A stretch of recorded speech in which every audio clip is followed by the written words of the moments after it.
go back 1910, Bend has 536 people living here.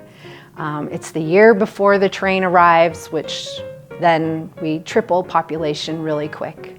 Edgar and Myrtle Thompson moved to Bend to open a music store, but the town at the time was too small to sustain it alone. So they opened a music store and a furniture shop. And in 1916, some property comes up on Wall Street that he purchases, and he builds the Thompson building. That is now where the Lark is. So now the music store goes solo. But sadly, in 1924, Edgar shed his earthly chains and left Myrtle in charge. She felt like downsizing, so suddenly half the property went up for sale.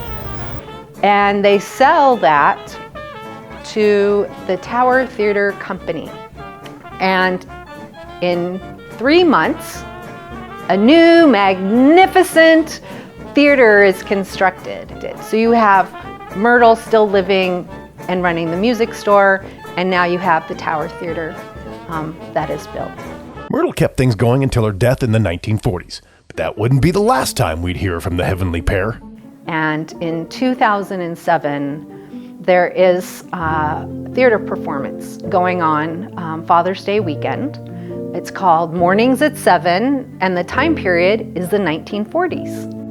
An actress, between shows, alone in the theater, in her dressing room, suddenly hears the voice of an old woman. Okay, the coast is clear.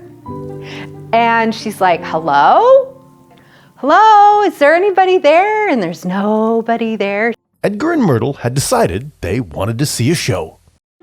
And then during the second performance that evening, one of the gentlemen who was on stage looked out into the audience, and in the very back row near the lighting, he saw this little old lady and this little old man.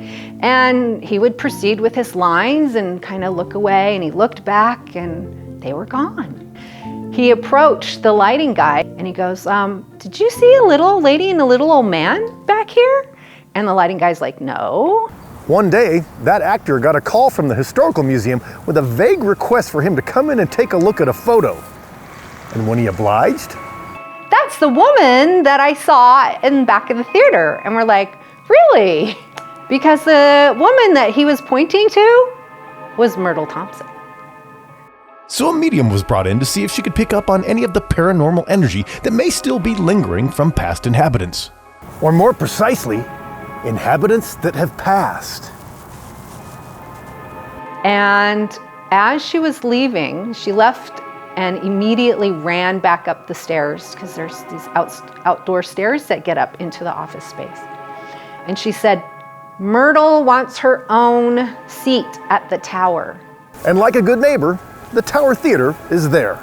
If you go to the Tower Theater and you reserve seating, I think it's 105 and 106 in row M. It is in the far back on the floor seating next to the sound control, but you can sit in the seats that are reserved for Myrtle and Edgar, and possibly they had been seen there. For Central Oregon Daily News, I'm Scott Elmas.